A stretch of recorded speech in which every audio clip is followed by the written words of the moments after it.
I have the best news ever. What? Donald Trump died? Second best news. The vice president died? Okay, third best news. That Elon Musk died? Okay, no. Nobody died. My best friend's getting married. Which one is it? Taylor Swift! Taylor Swift and Travis Kelce got engaged!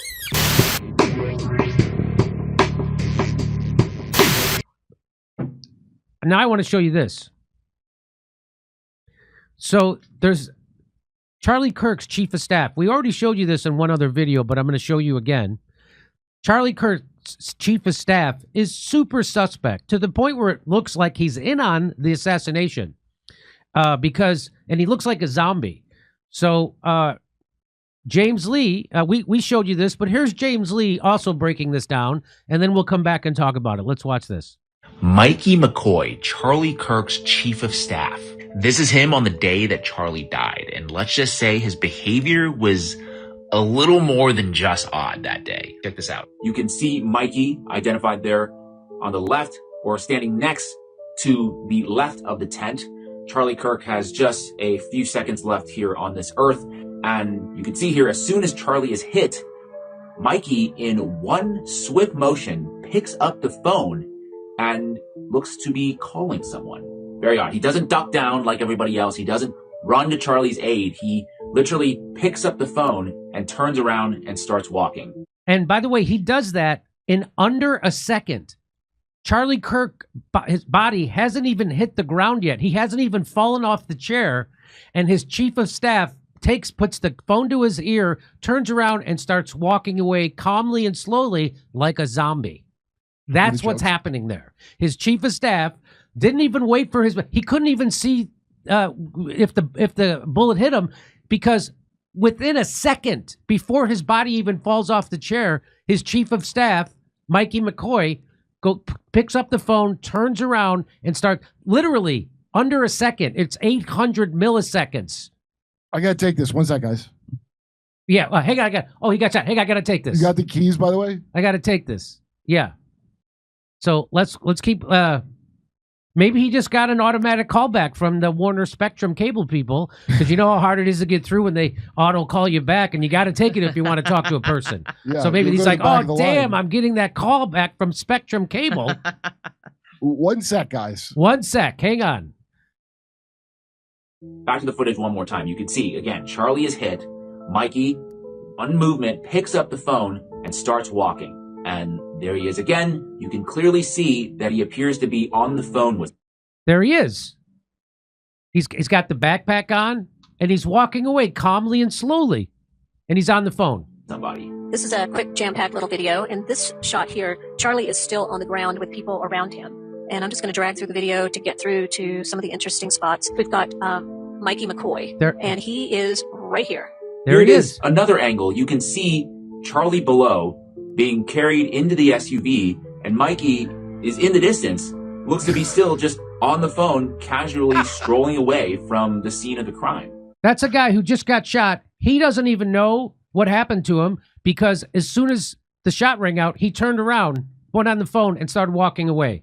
He didn't stick around to help his buddy Charlie. He didn't stick around to make sure his buddy got in an ambulance, because he didn't. He didn't stick around to make sure that somebody was treating him. He didn't stick around to even find out what happened. He immediately got on the phone, turned around, and started walking away. And there he is. Here's Charlie. Yeah. Tom Warner sucks to deal with, you know. You got to take that call. Yeah, you got to take that call. It was very noisy at the time. Is that normal?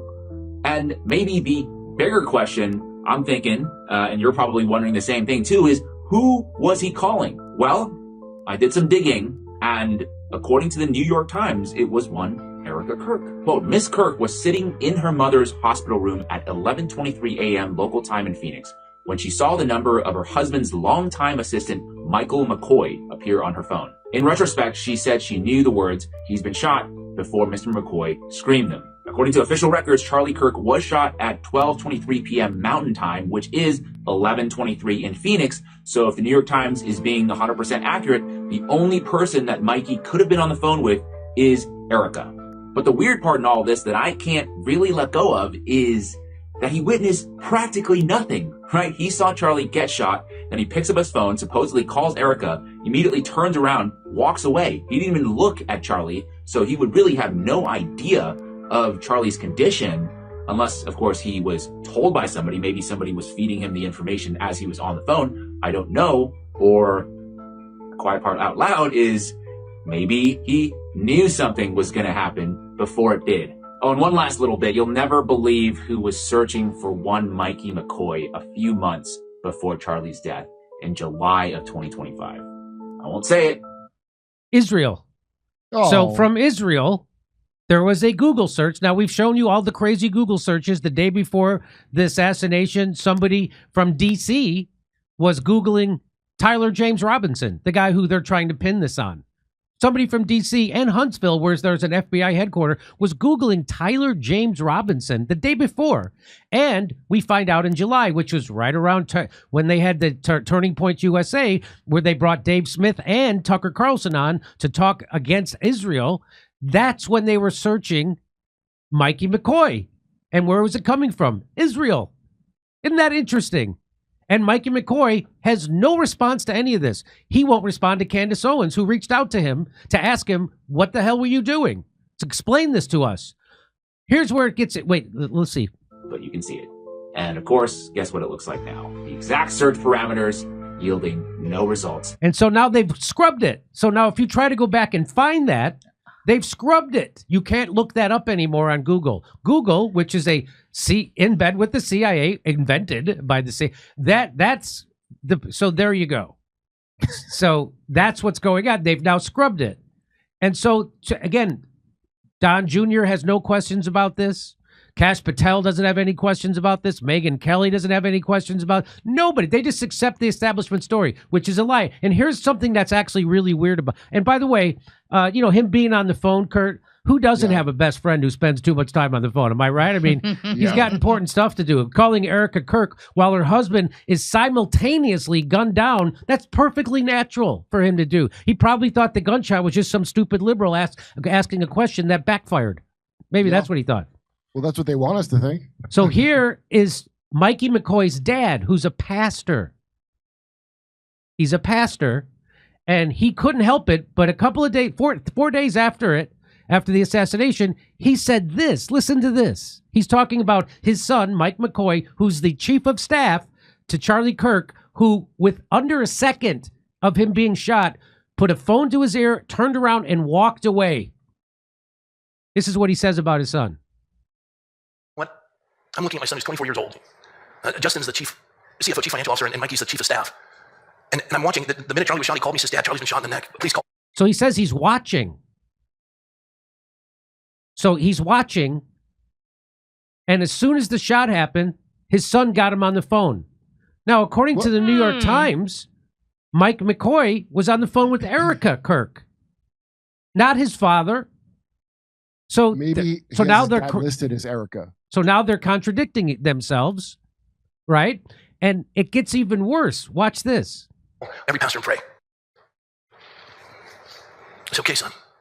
He has wits about him. He was just directing. He had blood all over him. And Frank Turek. He had blood all over him. Now, I just showed you the video where he clearly walked away before Charlie Kirk's body even hit the ground. In a clean white shirt. In a clean white shirt, turned away and walked away like a zombie and didn't stop walking away.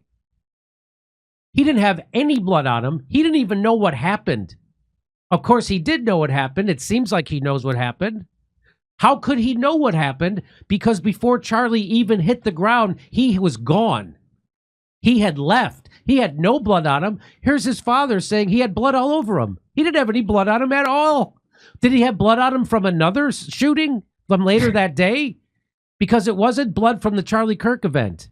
Yeah. So within seconds of his best pal, his best friend being shot, Mikey McCoy called up his dad to tell him to tell everyone to pray.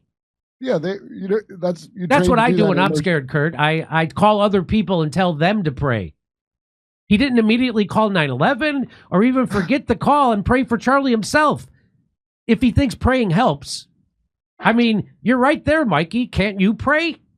It was too loud. I had to get away and ask my dad to pray because I wasn't getting good reception on my prayers. It's kind of weird that Mikey McCoy's dad, the pastor, says he was on the phone with him and not Erica, even though the phone records would show it was Erica, and that Mikey was covered in blood. But he couldn't have been covered in blood because he walked away before Charlie even hit the ground. Mm. That's very suspect. And if you want to see it again, here's Ian Carroll's doing a bet. He's got a better view of this. So let me show you. Right hand guy, and he was at Charlie's right hand all day long. Gang violence. Great.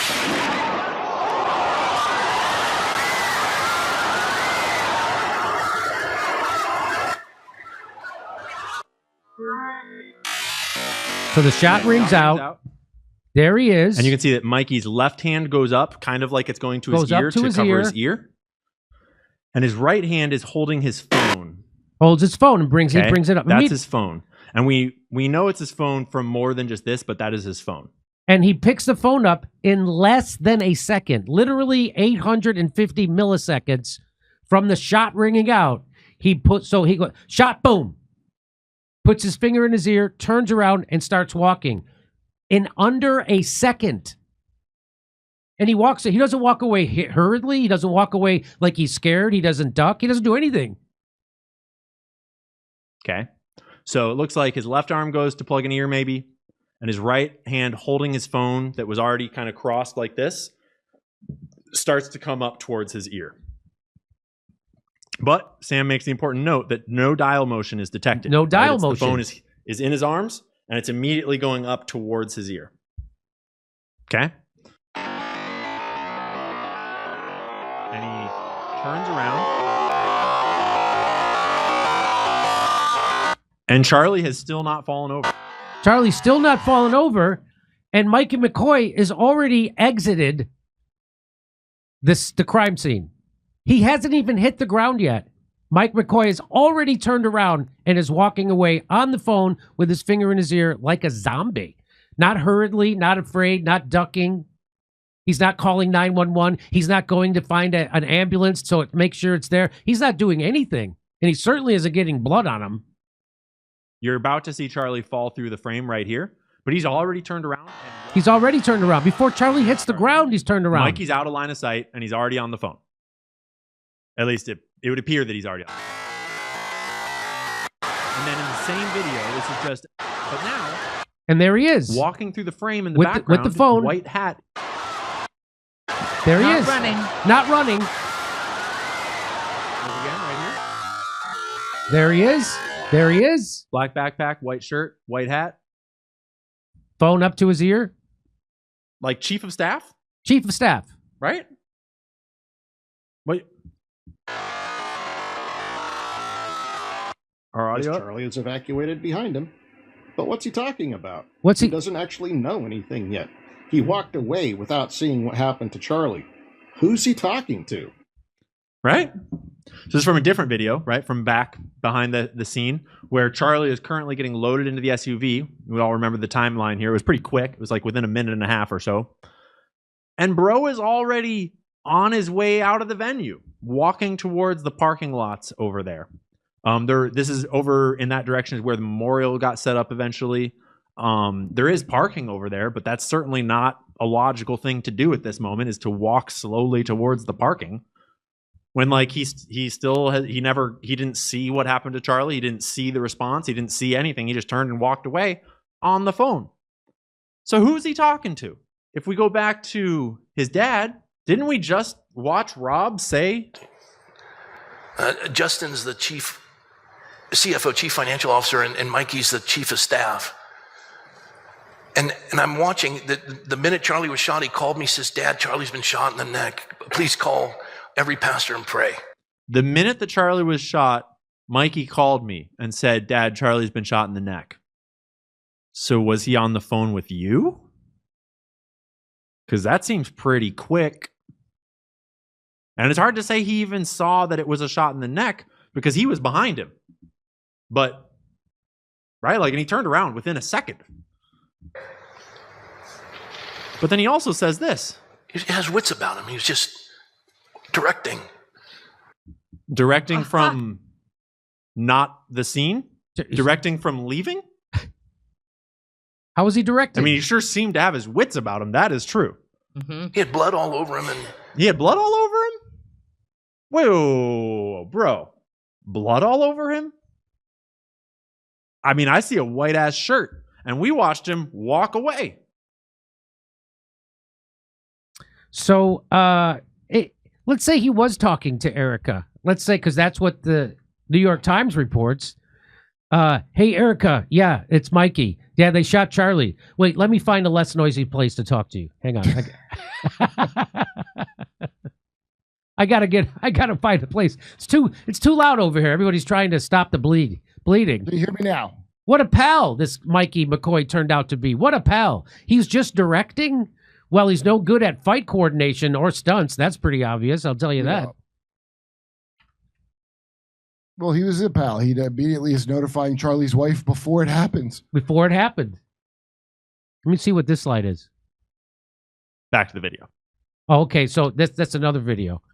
Oh, wait, there is a little bit more. Someone went to Barron's live stream and said, hey, would you look up Mikey McCoy stuff and see if anyone's been searching Mikey McCoy? So did anybody do a Google search for Mikey McCoy? Well, as James Lee reported, here it comes. And lo and behold, there's a Google trend showing that on the 14th of July, someone in Israel searched for Mikey McCoy. And that was right around the time that the Talking Points USA was having their convention in Florida, where Charlie Kirk brought Dave Smith on and Tucker Carlson. And immediately, someone from Israel starts Googling Mikey McCoy. That's interesting. That's interesting. But then, on August 15th, Mikey McCoy was searched in the Cayman Islands. What? Which is weird. Yeah. And then, on September 6th, 4 days before the assassination, someone in Israel searched Mikey McCoy's home address. Home address. Verbatim. Like street, like house number, street name, complete. Very specific search in Israel. All that is very weird. And you can go back to Barron's streams and watch them for yourself. I highly recommend that you do that to see the process for yourself and to validate and see exactly how that search was done. To get a little context on it. But that's all very strange. And to clarify, when Barron does these searches, he also shows, he'll show that same search in New York and California and Arizona and the United Kingdom and Australia to show you that all these other places, no searches. But then in these places, searches, which is all very weird. And so this is where I started to realize that putting all of these searches onto a timeline might tell us something interesting. And we're going to get to that in our next video. But right now, if you'd like to hear my jokes about this, come see me in Australia. We've added second shows to all of our shows. We'll see you in Burbank, California at Flappers Comedy Club the day after Thanksgiving. It's a Friday. Everybody's off. See you in Pottstown, Pennsylvania, December 6th. And Waikiki in Honolulu, January 11th. We don't have tickets up for that coming soon. Go to jimmydore.com for all your tickets. Only go to jimmydore.com because if you go somewhere else, you're going to pay more. Right now, we're going to jump over to Rumble, and we're going to show you even crazier Google searches, even crazier, coming up. We'll be right back.